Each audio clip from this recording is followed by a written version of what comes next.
Hola a todos, ¿qué tal? Sean bienvenidos a un nuevo video. Hoy vamos a continuar con ejercicios de la segunda ley de Newton. Vamos a aumentar un poco el nivel y vamos a resolver este ejercicio que tenemos en pantalla.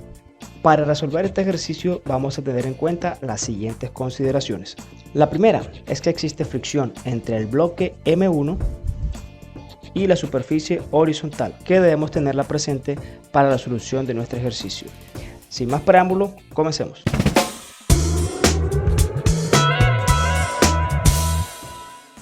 Lo primero que tenemos que hacer en nuestro ejercicio es definir nuestro sistema de referencia, nuestro plano cartesiano. Vamos a escogerlo de forma horizontal como normalmente lo hemos considerado. Listo, aquí lo tenemos. Este es nuestro plano de referencia, en la horizontal eje X y en la vertical eje Y. Lo primero que tenemos que hacer es dibujar nuestro bloque de masa M1 y procedemos a descomponer las fuerzas que en ese bloque se encuentran actuando. Una vez dibujado nuestro bloque, vamos a descomponer las fuerzas que en él actúan. Primero tenemos que perpendicular a este bloque está la fuerza normal. Segundo, tenemos la acción de la gravedad multiplicada por el peso de la masa 1. Tercero, vamos a tener la fuerza que se está ejerciendo sobre esta cuerda, que la vamos a llamar tensión. Y cuarto, vamos a tener una fuerza que en este caso es la fuerza de fricción que se genera entre el contacto del bloque con la superficie horizontal, y esta la vamos a llamar F sub K. Ahora, la más importante, que es la que me genera a mí el movimiento, tenemos esta fuerza F inclinada que forma un ángulo con el plano horizontal. Vamos a graficarla de azul para que concuerde con nuestro ejercicio. ¿Listo? Por lo pronto, estas son las fuerzas que actúan sobre nuestro bloque de masa M1. Bueno, ya hicimos la descomposición de las fuerzas para el bloque de masa M1. Ahora vamos a hacer la descomposición para el bloque de masa M2 y luego comenzamos a encontrar las fuerzas que actúan en el movimiento tanto en el eje X como en el eje Y. Aquí tenemos dos cosas. La primera es que la esfera de masa M2 está sostenida con la cuerda. ¿Listo? Entonces aquí vamos a tener una fuerza que se llama tensión, que es la que está tensionando nuestra cuerda, y hacia abajo vamos a tener la fuerza de la gravedad multiplicado por la masa 2 de esta esfera. Bien, como lo mencionamos hace un momento, vamos a tener una fuerza que es la tensión y va en ese sentido, y la siguiente fuerza que es la gravedad multiplicada por la masa 2 y va hacia abajo de la esfera de masa M2. Bien, ya acá tenemos las dos fuerzas que están actuando sobre la esfera M2. Ahora vamos a generar las fórmulas que van a salir a partir de la segunda ley de Newton. Sumatoria de fuerzas en el eje X más sumatoria de fuerzas en el eje Y es igual a la masa por la aceleración. Listo, aquí tenemos nuestra fórmula. Ahora simplemente vamos a aplicar la segunda ley de Newton. Listo, primero vamos a encontrar las fuerzas que actúan en el eje X en simultáneo, tanto para M1 como para M2. Entonces vamos a tener en el bloque M1 que la sumatoria de fuerzas en el eje X es igual a la masa por la aceleración. ¿Por qué? Porque el movimiento se está haciendo en el eje X sobre el bloque de masa M1. Para el caso del bloque de masa M2, como su movimiento es en el eje Y, en eje X no tenemos ninguna fuerza, por tanto la sumatoria de fuerzas en el eje X va a ser igual a 0. Bueno, aquí tenemos que tener presente lo siguiente. Todo lo que esté al lado derecho, es decir, en el eje positivo de las X, va a ir a favor del movimiento, significa que va a ser una fuerza positiva. Lo que esté en el lado opuesto o en el eje negativo de las X simplemente va a ser negativo. Entonces vamos a tener que nuestras fuerzas en X van a ser tensión, la fricción y la fuerza van a ser igual a la masa por la aceleración. Bueno, aquí tenemos que tener en cuenta un aspecto clave, es que la fuerza tiene una componente en el eje X y en el eje Y. En este caso, sobre este eje horizontal que es el eje X, vamos a conformar un triángulo rectángulo. Para el cálculo de las fuerzas tenemos que tener en cuenta que la fuerza inclinada me está conformando un ángulo con el plano horizontal. En este caso tenemos que descomponerla. Aquí en el eje X vamos a trazar una línea paralela y en el eje Y vamos a trazar una línea perpendicular. Si nos damos cuenta, esta línea paralela que está sobre el eje X es el cateto adyacente al ángulo θ. Por tanto, la componente en el eje X de la fuerza va a ser igual a la fuerza por el coseno del ángulo θ. Una vez identificado eso, ya tenemos que la tensión es negativa porque está en el sentido opuesto del eje X. Entonces vamos a tener que menos T menos F sub K, ¿sí? Que son las fuerzas que están en negativo, más, porque esta fuerza se encuentra en el eje positivo del X, el coseno del ángulo θ que me conforma ese triángulo rectángulo con esta fuerza inclinada, va a ser igual a la masa 1, porque estamos en el diagrama de cuerpo 1 por la aceleración. Si nos damos cuenta, todo este sumatorio de fuerzas es lo que tenemos acá.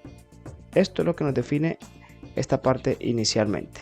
Aquí, chicos, tenemos que hacer una consideración importante, y es que por definición F sub K es igual a mu por la normal. ¿Listo? Entonces tenemos que reemplazar estas variables o estos valores acá en F sub K. Bueno, entonces simplemente nuestra ecuación va a quedar de la siguiente forma: menos T menos mu sub n, que es F sub K, más F por el coseno de θ es igual a la masa 1 por la aceleración. Por lo pronto vamos a dejar esta parte hasta ahí y ya se darán cuenta el por qué lo dejamos ahí a conveniencia. Bueno, ya encontramos las fuerzas que actúan en el eje X. Ahora vamos a encontrar las fuerzas que actúan en el eje Y para el bloque de masa M1. Aquí tenemos que la sumatoria de fuerzas en Y es igual a 0. Se preguntarán por qué. La respuesta es muy sencilla. Este bloque se está desplazando sobre el plano horizontal y se desplaza en el eje X. Si se dan cuenta, este bloque no se desplaza ni hacia arriba ni hacia abajo. Por tanto, en Y no actúa ninguna fuerza que ejerza movimiento. Por eso lo decimos que es igual a 0. Pues bien, entonces, como ya sabemos que en Y no hay movimiento, vamos a sacar las fuerzas que en él actúan. Primero, tenemos en el eje positivo de la Y la fuerza normal. Segundo, en el eje negativo tenemos M1G, pero ahí no acaba todo. Recuerden que acá formamos un triángulo rectángulo con la fuerza. Esto quiere decir que esta componente que está aquí está paralela al eje Y. Por tanto, es una fuerza con componente que debemos tenerla en cuenta. Así las cosas, esto es el cateto opuesto al ángulo θ. Por tal razón, esta fuerza va a ser igual a F por el seno del ángulo θ. Así nos queda escrita nuestra ecuación para las fuerzas que actúan en Y. Ahora simplemente realizamos un despeje y dejamos nuestra ecuación en términos de la fuerza normal. Listo, procedemos a despejar. Lo que es negativo pasa al otro lado positivo y lo que es positivo pasa al otro lado negativo, y nuestra ecuación queda planteada de la siguiente forma. La normal es igual a M1G menos la fuerza por el seno del ángulo θ. Listo, estas son las fuerzas que actúan para el bloque de masa M1. Ahora vamos a trabajar al bloque de masa M2 y viene algo interesante. Quédate para que lo descubras. Vamos a encontrar las fuerzas que actúan en el eje Y. Aquí nos damos cuenta que la tensión es positiva porque va hacia arriba en el sentido del movimiento, y M2G es negativa porque va hacia abajo del movimiento. En ese sentido, vamos a tener que nuestra ecuación va a ser definida por la tensión positiva menos M2G es igual a M2 por la aceleración. Listo, chicos, aquí ya vamos a hacer un pequeño despeje. Únicamente vamos a dejar la tensión por conveniencia y ahorita la vamos a reemplazar en las siguientes ecuaciones. Por el momento tenemos las ecuaciones que me describen las fuerzas que actúan en el eje X para el bloque de masa 1, en el eje Y para el bloque de masa 1 y en el eje X es igual a 0 para M2 y en el eje Y es igual a la tensión para el bloque de masa 2. Entonces vamos a llamar a esta ecuación 1, a esta ecuación número 2 y a esta ecuación número 3. Vamos a trasladarnos a una hoja nueva con el fin de tener más espacio y explicar mejor el procedimiento algebraico que vamos a efectuar con estas tres ecuaciones. Listo, ya aquí en esta nueva página lo que tenemos son las tres ecuaciones que vamos a implementar para dar solución a nuestro sistema. Vamos a encontrar nuestra aceleración que me describe todo el movimiento. Vamos a hacer un primer paso en este caso y es reemplazar el valor de n de la ecuación 2 en la ecuación 1. Bueno, para eso vamos a reescribir nuevamente nuestra ecuación 1 y a continuación ingresamos el valor de la normal en esa ecuación. Si se fijan, este valor de n está reemplazado aquí por el valor que se encuentra en gris. Ahora nuestro siguiente paso va a ser reemplazar la tensión en esta misma ecuación y posteriormente hacemos un procedimiento algebraico para encontrar la solución al sistema. Listo, ya aquí efectuamos el reemplazo de t en esta ecuación y es esta parte que te muestro acá en gris. Por ahora lo único que hemos hecho ha sido reemplazar los valores de n y t en la ecuación número 1. Ahora sí vamos a hacer el procedimiento algebraico para encontrar el valor de la aceleración. Lo primero que vamos a hacer es romper paréntesis multiplicando término a término los signos que tenemos para luego comenzar a factorizar y entender mejor cómo se encuentran distribuidos los términos en nuestra ecuación algebraica. Listo, aquí lo único que hemos hecho es destruir los paréntesis. Ahora lo que vamos a hacer es agruparlo en términos semejantes. Lo que vamos a hacer es pasar menos m2 por a al lado derecho de la ecuación con el fin de dejar en este extremo todos los términos que contengan aceleración y así ir agrupando mi ecuación algebraica. Listo, mira, lo único que hicimos fue pasar este término que estaba negativo para este lado y convertirlo en positivo. Mira que me queda aceleración y aceleración. Ahora vamos a trabajar lo mismo en la parte izquierda de nuestra ecuación. Listo, ahora lo que vamos a hacer es organizar o factorizar el término g al lado izquierdo de la ecuación. Fíjate, aquí lo que hice fue organizar g y lo que tengo señalado en gris es lo que se factorizó, ¿sí? Al momento de tú multiplicarlo te vas a dar cuenta que vas a regresar exactamente al término anterior. Ya aquí tenemos nuestro primer orden algebraico. Ahora vamos a hacer lo mismo factorizando el término aceleración al lado derecho de la ecuación. Listo, fíjate que aquí ya factoricé el factor común que es a.